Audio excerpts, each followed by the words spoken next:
CBF at ang ating Cell BioJuice. Tried and tested. Marami na po nakagraduate sa maintenance at mga due for operation na save natin sa operasyon. And by the way, dyan sa area ng Labo, mga taga Labo, magkakaroon kayo ng free health consultation dyan sa CMD Center in Labo ngayong November 8. Ngayong November 8 yan Friday, 9 a.m. to 12 noon. First come, first serve po. CMD Center in Labo, beside Lisaso Hospital. And of course, yung mga dyan sa Daet naman, free health consultation naman po talaga kayo pag pumunta kayo sa CMD Center in Daet sa Diego Liñan Street, Barangay 7 in Daet, Camarines Norte. Malapit po kami sa Jocel's Garden. So, yan muna ang ating announcement. And for the meantime muna, kasi meron akong gusto ko talaga itong iparinig sa kanya. Problema sa puso, pwede ba matulungan ng ating product? At ang kagandahan, hindi lang nang gumamit, isang taong pilosopo nang gumamit ng ating product, hindi lang yung problema sa puso.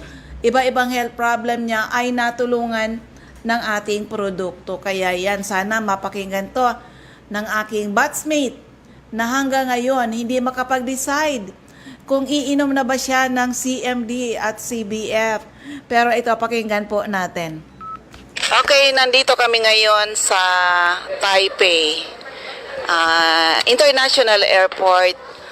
Uuwi na kami ng Pilipinas after 5 days ng travel namin dito sa Health Code International. 80 delegates kami dito. Sobrang saya talaga. Libre yon. Mag-enjoy lang. Travel. Opo. Hindi pa kasamang pagkain? Hindi pa, oo. Pero mayroon ako dito kasama.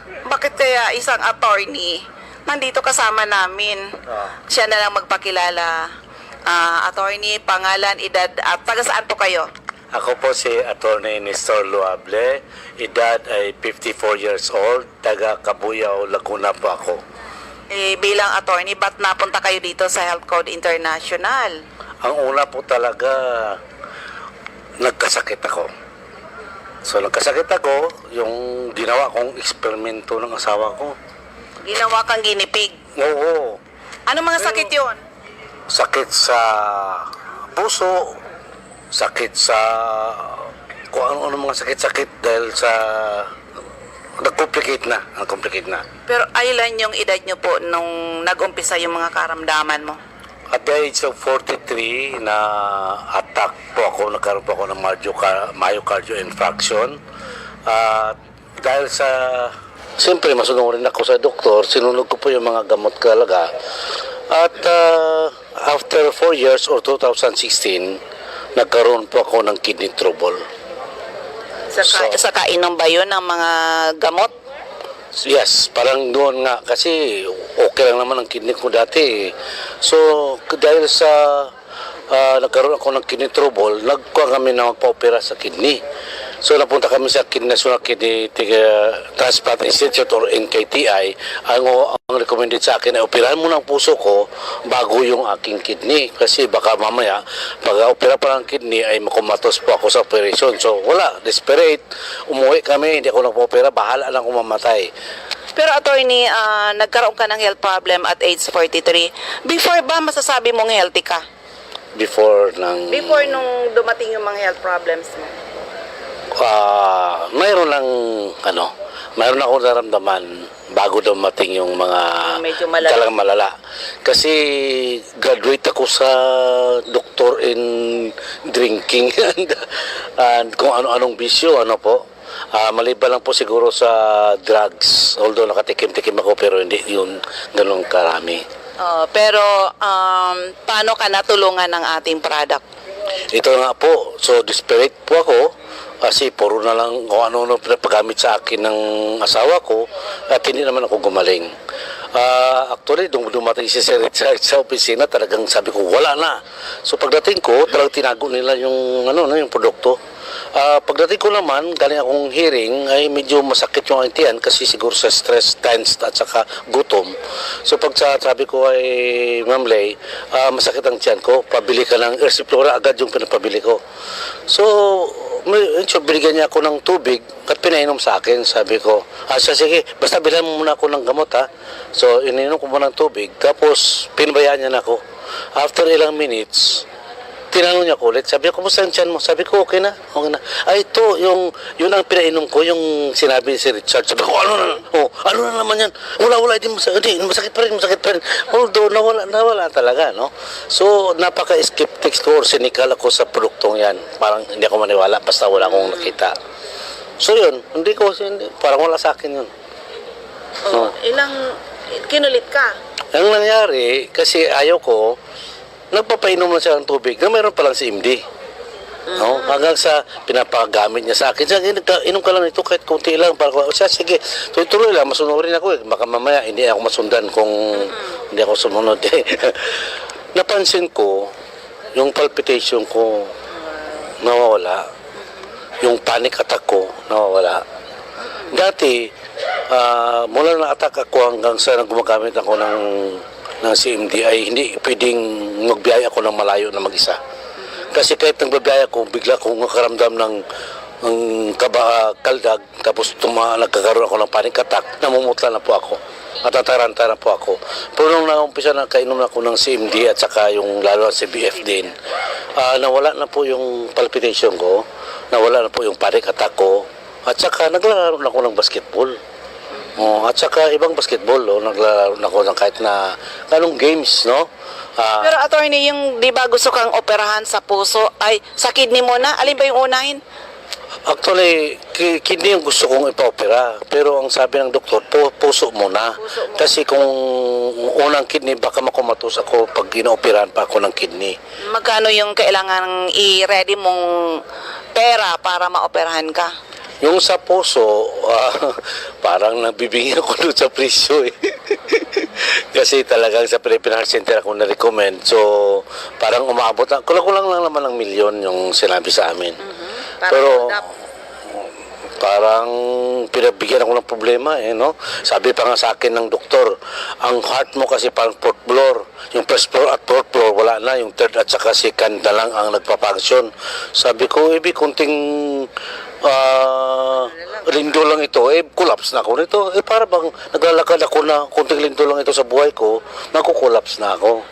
So doon ako na talaga parang nawala ng pag-asa na para palang walking time bomb pala ako, no?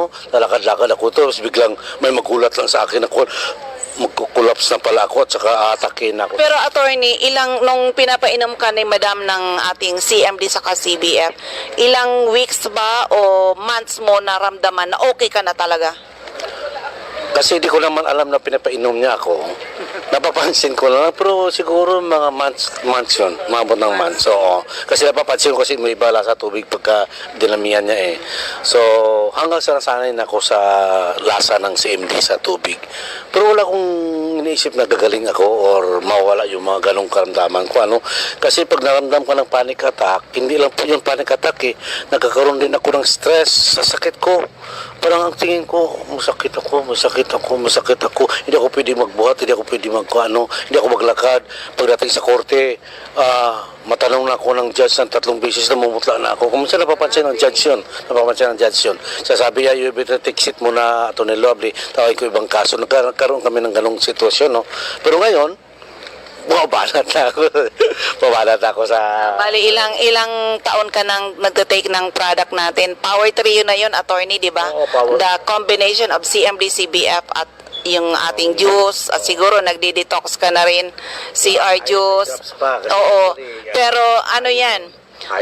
Ilang taon ka nang user ng product? Since 2017, nag-umpisa na kami noon. No? Although hindi sa 6 years? Yes, so actually may time ako na na-recommend ako ng inom ng 50 a day ba? Or 100 plus a day? 150 drops a day. 100 plus a day kasi nagkaroon po ng bula ang aking urine. So, pinagamit po ako ng 100 plus a day in 7 days.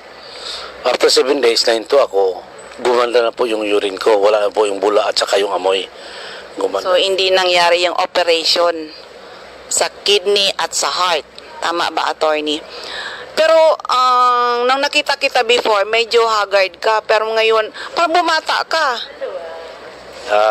Anong sekreto talaga? Una, nag-isip bata. Hindi actually. Ang hindi ko na napansin, hindi ko masabi na itong CMD or or produkto natin, pero isa sa dahilan kung bakit nagkaroon ako ng confidence sa sarili na wala lang akong sakit, kung mayroon man nandiyan ang CMD, basta may maramdaman lang ako, kambate ako basta hawak ko CMD. Yes. At saka CBF. Kahit na saan kami napunta na kami sa bundok sa Mindanao, walang pagkain doon, alanganan, no? Nag-CMD lang kami at saka si BF survive namin. Nakalabas kami doon sa gubat na medyo naligaw kasi kami. So kahit na nanginig na ako kasi natakot na kami kasi gabi naggubat pa kami. Pero sa CMD, talagang nawawala yung aming nervyos. Pero attorney, nung na-COVID ka, nakala mo mamamatay ka na. Anong nag-save sa'yo? Ito pa, isa pa na hindi ko makalimutan talaga nung July 2020. Year 2020 kasi yun ang pagputok ng COVID. Yung nakahawa sa akin, patay na siya.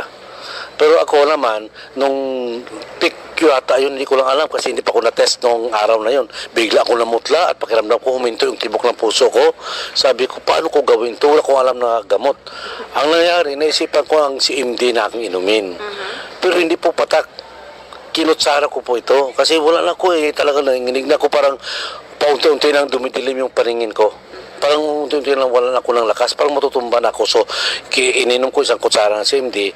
After ilang segundo lang, seconds or minute, siguro 1 minute siguro, bumalik yung magandang kulay na aking kamay, no? Kung yun lang kasi tinignan ko Kung makita ko pa yung mukha ko siguro sa salamin, baka sobra pa sa putla ng kamay ko. So bumalik, gumanda ang pakiramdam ko. So okay na ako. Umalis na si Ma'am Lay kasi okay naman ako. After 4 hours, bumalik ulit. Parang huminto ulit ang tibok ng puso ko at namumutla ulit ako. Isang kutsara ulit. Ininom ko yung kutsara na CMD. Oo, talagang kuwan, bahala na. Tapos, nakuan yun, may CBF to yung tanghali na. Pero nung umaga, isang kutsara CMD, pang tanghali, isang kutsara CMD. Yung sa kuwan na, sa gabi na, ay kutsarita na lang CMD ang nainom ko, at saka CBF. Yun po ang nagkuwan sa akin. Parang nag-maintain, no? Hanggang sa Monday, nagpa-swab test ako. Pag-result ay positive ako at on the way to pneumonia na pala ako. So sa tingin ko, kung wala siguro yung CMD at that time, pag-collapse ko, sigurado tuloy yung sa pneumonia. Kasi sabi nga ng doktor sa akin, pneumonia ka na, pero galing ka nag-umpisa pa lang. So kailan yun? Lunes ng umaga niya ako na-examine. So, nangyari nung sa CMD ako ay Sabado ng umaga, tanghali. Sa Linggo, may halo ng tubig yung CMD ko. Nung Lunes, positive ako at saka grabe ang resita sa akin ng doktor tungkol sa mga erythromycin at saka sa pneumonia kasi pneumonia na daw talaga ako. So, kita mo, pneumonia ako. Kung wala kong CMD, sigurado yun. At nung Sabado na yun, critical na ako noon, sigurado yun kasi pakiramdam ko kasi makukulaps na ako kaya sabi ko sa sarili ko, kaya ko to kasi hindi pa naman ako nakabilin. Pero kahit gano'n pa man, kasi hindi natin alam ang buhay Yes. So nung nangyari yun, na parang putlang-putla ako, hindi ko alam anong gagawin ko, wala kong gamot na inumin at ramdam ko talaga paghinto ang tibok ng puso ko. Grabe, Pero yan, attorney, nang dahil sa experience mo sa ating product, ngayon naging pusher ka. Anong message na, kasi mapapakinggan to sa aking mga radio program, ang dami ngayon na kailangan matulungan natin, lalo na the number 1 cause of death ngayon is heart disease, Yes. diba? Yung sakit ng mga may hypertension, kung hindi stroke, heart attack. Yan, mapapakinggan ka sa Bicol, sa ibang radio program ko. Anong message, magandang nakaka-inspire na message mo sa mga taong hanggang ngayon hindi pa rin sila nagtatry ng ating product? Nako, Kung hindi ako nagtatry ng product na ito, baka hindi nyo na ako maririnig ngayon. Kayo kung gusto nyo pa maririnig, itatry nyo ito. No? Kalo sa kapwa ko lawyers, hindi natin i-deny, palagi po tayo may stress. Lalo na kung litigant lawyer ka katulad ko. Kung siguro ang trabaho natin bilang lawyer ay nasa opisina lang, magnotaryo lang, o kaya doon sa company, as company lawyer or HR, hindi ko naman na-underestimate, pero less ang stress doon kaysa litigant. Pag litigant lawyer ka, doon sa korte parang hindi mo alam ano mangyayari, may akala mo, anticipate mo, pero iba pala ang mangyayari. Pag uwi mo, grabe, tataas ang sugar mo because of stress, papagod ka, at ang tanging panghawakan ko lang para ma-overcome mo pagod, CMD lang. Kung walang CMD ito, matagal na rin siguro din ako. Dahil sa trabaho ko, awa ko ba, sa hindi naman maalis ang stress talaga sa being a lawyer. Ito po yung trabaho namin, no, mga kapwa ko lawyer. Trabaho po natin na bayaran po tayo para problemahin natin yung problema ng iba.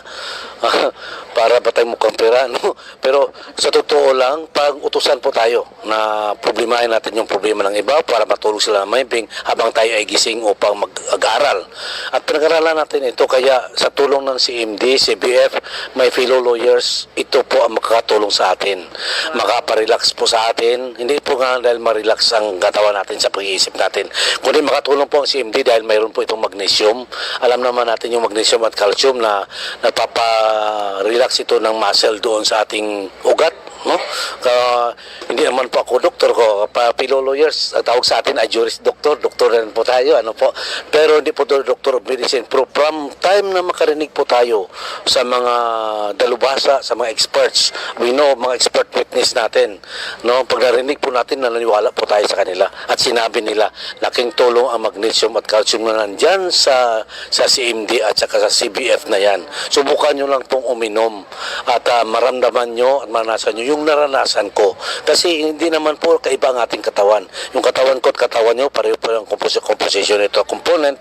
Pero sa tulong ng CMD, sabihin ko sa inyo, maging tulad ko, ma-overcome natin yung stress sa buhay. Maging masaya tayo at maging mukhang bata. Ayan. Diba? Maraming salamat, attorney. Pangalan uli? Ako po pala si Attorney Nestor Luable, taga Kabuya po, litigant lawyer. Ayan, maraming salamat. Ayan, sana yung may mga heart problems, may mga kidney problems, may iba pang mga health problems, subukan nyo na. Lalo yung aking batchmate. Hanggang ngayon, nako, huwag mong sayangin yung opportunity na madiscover mo rin sa iyong sarili yung kagandahan ng ating produkto. Okay? So, yan. Akalain mo yan, hindi na siya naoperahan. Ha? Ang uoperahan sana sa kanya yung puso, saka yung kidney. Ay, grabe. Talaga pag ganon. Kaya, try our product. Madalas sabihin ko, marami na nakagraduate sa maintenance, mga due for operation na save sa operasyon. At ulitin ko, mga taga Labo, Camarines Norte, free health consultation kayo dyan. Gagawin ngayong November 8. Diyan sa CMD Center in Labo, beside Lisaso Hospital. Ngayong Friday po yan, November 8, 9 a.m. to 12 noon. First come, first serve. Yung kung may mga latest laboratory results, pakidala nyo po. And also, yung may mga for follow-up, opo, yung mga dati na pwede kayong bumalik para ma-monitor ano yung development.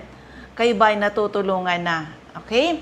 So, dyan sa area ng Catbalogan, ito po yung CMD Center dyan, nasa 5391, second floor, Del Rosario Street, Barangay 1, Catbalogan City, atap St. Therese Family Drugstore. Sa Tacloban, CMD Center at Santo Niño Street, Barangay 24, Reynas Building, Tacloban City, malapit sa Doctors Terminal. Ang bilis ng oras natin. Kaya dito na tayo sa iba natin ng mga CMD Centers and active distributors. Of course, dyan sa Masbate, ang CMD Center natin dyan nasa second floor ng Sia Sampaga Building, 31 Quezon Street, Masbate City. Ulitin ko na lang yung aking text hotline is 0939-904-0717. Pakinggan po natin ito. Sa Camarines Norte, hanapin lang CMD Center at Diego Linian Street, Barangay 7, Daet Camarines Norte near Josel's Garden. Sa Captain Villaflores Street, Barangay Gumamela, Labo, beside Lisaso Hospital. Sa corner Lapak Street and Mabini Street, Purok 2, Poblacion, Kapalonga. CM de Centro at Purok 8, Poblacion, Santa Elena, Camarines Norte. Sa Purok 1, Barangay Tugos, Paracali, in front Tugos Elementary School. CM de Centro at Purok 5, Barangay Mother Lode, Jose Panganiban, near Kasorog Checkpoint. Ma'am Lorna Rasco, care of GR Store, Binson's Avenue, beside Binson's Shrine. Sa Doctor's Generic Pharmacy, Basod, Camarines Norte. Majal's Pharmacy, Mercedes, Camarines Norte. Sa King's Pharmacy, Silangan, San Vicente, Camarines Norte. Salvico Pharmacy, in front Labo District Hospital. Ma'am Helen Valenzuela, in front Canoreco, Bato Balane. Lilian Salen alias General Merchandise, Purok 1, Barangay Bato Balane. Julito Limpot, Purok 6, Lara Jose Panganiban. Ma'am Sara Sarco, Purok 3, Barangay Salvacion, Jose Panganiban. Ma'am Susan Correa Abais, Rusan's Transient House, Purok 2, Lagon. Camarines Sur, hanapin lang si CM de Centro at 36A, Barlin Street, Santa Cruz, Naga City. Sa Dorchue Esplana Building, Maninang Street, San Roque, Iriga City. Sa Panday Street, Goa, Camarines Sur. Sa Alcantara Street, Poblacion, West Ocampo, Camarines Sur. Second floor, JC Building, San Juan Avenue, Sipocot, Camarines Sur. Atap JC Marketing. Sa LNL Building, Bulalaco Road, San Pascual, Buhi, Camarines Sur. Sa Purok 6, Diversion Road, San Antonio, Nabo, Camarines Sur. Sa Tito's Restaurant, Zone 1, Barangay San Antonio, Pili, Camarines Sur. Ma'am Cathy Sasil, Binanuahan, Karamoan, Camsur. Ma'am Emilia Cabaltera, Pugay, Camarines Sur. Sa RBJ Pharmacy, Poblacion, Ilawod, Ragay, near Ragay Central School. Sa Catanduanes, Ma'am Remy Faustino, Gogon Sirangan, Vera Catanduanes. Helen Torrepalma, Rosalina Torrepalma, San Roque, Bato, Catanduanes. Ma'am Julie De Luna, Barangay Maysuran, Caramoran, Catanduanes. Ma'am Salvi Cabal, si Amistaki Center, San Pedro, Vera Catanduanes. At sa Nab Wellness Center, Barangay Belmonte, San Andres, Catanduanes. Ma'am Aster Crispino, Barangay Napo, Pandan, Catanduanes. Sa Masbate, hanapin lang si Amistaki Center at second floor Sia Sampaga Building, 31 Quezon Street, Masbate City, in front Banco de Oro. Aida Amor Cerillo, Interior San Jacinto, Masbate. Jovi Ramirez, District 2, Gutierrez Street, San Jacinto, Masbate. Sa Jet City Pharma, Generics, Almero Street, Ibingay, Masbate, in front Barangay Hall. Alice Amor, Barangay Bagumbayan, Masbate. Sorsogon, andyan si Ma'am Rosemary Tarog, Makalaya, Castilla, Sorsogon. Jeneline Mangampo, Porokto, Inang, Pilar, Sorsogon. Mr. Roger Obia, San Antonio, Pilar, Sorsogon. Yan, Eva Omali, Santo Niño, Bacon District, Sorsogon.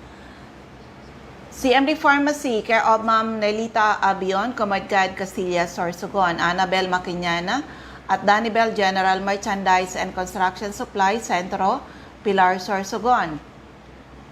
Andyan din po, yung iba lalaktawan natin ha, kasi kukulangin tayo ng oras.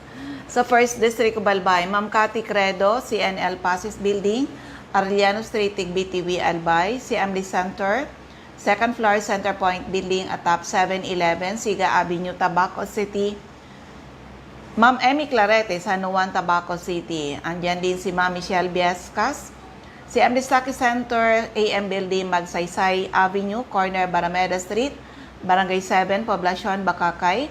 May CMD office tayo sa Purok 2, San Vicente, Santo Domingo, Albay. Siyempre, yung aking office sa Legazpi City. CMD Stocky Center, second floor, room 208. PVLB Building 2, Peñaranda Street, Legazpi City, in front LCC Supermarket, atap Denver's Computer Shop. Ma'am Nilda Bardin, Purok 1A, Galicia, Rapo-Rapo. Andyan si Rafael Esquilador, Morok Burkan, Rapo-Rapo. Joanne Serrano, Bagaw-Bawan, Rapo-Rapo. And then, yung iba sa susunod naman. Okay. Ma'am Josephine Racho, Balinad, Daraga, Albay. Joy de Selbulos, Purok 1, Kawayan, Manito. Lisa Longa sa 4J Drugstore, Bangkirohan, Legazpi. Andyan din po sa Del's Beauty Parlor, back of Daraga Market. Delia Mangampo, Gabawan, Daraga, Albay, Nora Aison, Poro, Legazpi City. CMD Office at 2nd floor, Kamalig Market. Delia Moral, Kagiba, Kamalig, Albay. Ma'am Lisa Olidana, Bakay Store, Centro, Daraga, Albay. Teresita Red, Liguan, Rapo-Rapo. Milet Hiroy, Barangay 22, Binanamuhan East, Legazpi. Marinopre, Purok 4, Panoypoy, Kamalig, Albay. Of course, sa 3rd District of Albay, Refugios Drugstore, Pantaw, Libon. Ma'am Rexy Sardeñas, Sardeñas Store beside LBC, Ginobatan. Ami Canseco sa Boardwalk Service Center, Market Site, UWAS. CMD Office at 2nd floor sa Palicio Building, sa Palicio Street, Basod, Pulangi. May CMD Office po sa ground floor, Kililan Building, San Jose Street, Dunao, Ligao City. Ma'am Rosana Regis, Care of Office sa Barangay Affairs sa munisipyo ng UWAS. Mariel Sabasa, Badian, UWAS, Albay. Florentina Palacio. Ma'am Lydia Mayores, Purokto sa Gaysay, Magiron, Ginobatan na Albay. So, yan po. Sa mga listeners po natin, kailangan din natin, hindi lang kasi good health ang sinishare namin sa inyo. We share to you people the business side of Health Code International. Anybody na gusto maging marketing agent sa inyong mga area, mag-apply kayo sa amin at ituturo namin paano kayo kikita dito ng maganda. Oo, kahit mga ano lang, pwede rin mga estudyante, basta at least college level, yung pwede na kayo pagtiwalaan. You will undergo training para paano nyo ima-market at pwede kayo kumita pwede natin kumita. Meron sa amin kumikita 500 to 1,000 per day. Malaking tulong yan sa isang taong naghahangad po ng pagkakakitaan. Okay? Kailangan lang malakas ang loob, willing matuto, at gustong umasenso. Siyempre, importante rin yung pagiging honest. Ituturo namin sa inyo yung mga sikreto, paano umasenso dito ang napakadami na po na nagtiwala sa ating produkto. So, you can contact us. Umpisahan ko lang dito sa Legazpi City. Pwede rin dyan sa kung may gusto mag-apply na marketing agent dyan sa, sa area ng Camarines Norte. Opo, apply lang po kayo dyan. Dito sa Legazpi City, submit your resume with photocopy of valid ID and latest 2x2 picture. Submit nyo sa akin sa office ko. At mag-undergo naman kayo, interview and training. Okay? So, ulitin ko lang yung aking text hotline is 0939-904-0717. 0939-904-0717. Yung mga nasa Facebook, pwede kayo sa CMD Bicol.